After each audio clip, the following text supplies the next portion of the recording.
সালমান শাহকে নিয়ে কথা বলতে হবে এটা আমার স্বপ্নেও আমি ভাবিনি, কারণ আমার সালমান শাহকে নিয়ে মানে আমার জীবনে ওনাকে সামনাসামনি দেখিনি, কিন্তু তার ছবি নিয়ে আমার জীবনে বিশাল বিশাল অভিজ্ঞতা আছে, বরং ওই অভিজ্ঞতার কারণেই আজকে আমি নাটকে আসছি। সো এটা আসলে যাচ্ছি না, ওই প্রেক্ষাপটে যাচ্ছি না।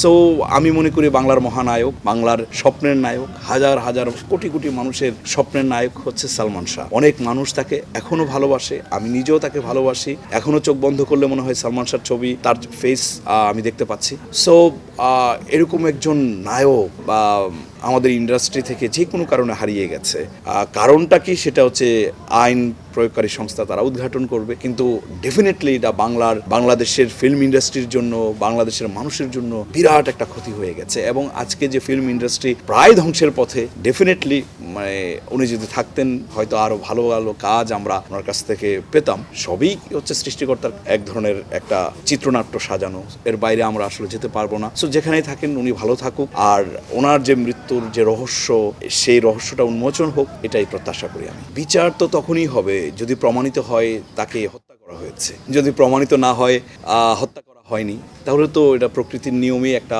মানুষের জীবন অবসান হয়েছে। আর যদি আইন প্রয়োগকারী সংস্থা প্রমাণ করতে পারে যেটা হত্যা, তাহলে অবশ্যই বিচার দাবি করি। আসলে একটা মানুষের যে দীর্ঘ জার্নি এবং একটা ফোকাস পয়েন্টকে ঠিক রেখে একটা মানুষ যখন এগিয়ে যায়, সে জীবনে সাকসেস হয়। ঠিক সালমান শাহর মা নীলা চৌধুরী গত 30 বছর ধরে একটা বিষয়কে টার্গেট করে উনি লেগে আছে, মানে সে প্রুফ করতে চাচ্ছে তার সন্তানকে হত্যা করা হয়েছে। সো উনি কিন্তু লেগে আছে, যদি সত্যিকার অর্থেই হত্যা করা হয়, আর উনি যেহেতু লেগে আছে, আমার মনে হয় এটার একটা আলো বা এটার একটা সমাধান উনি হয়তো পেয়ে যাবেন। আমি আশা করি পেয়ে যান।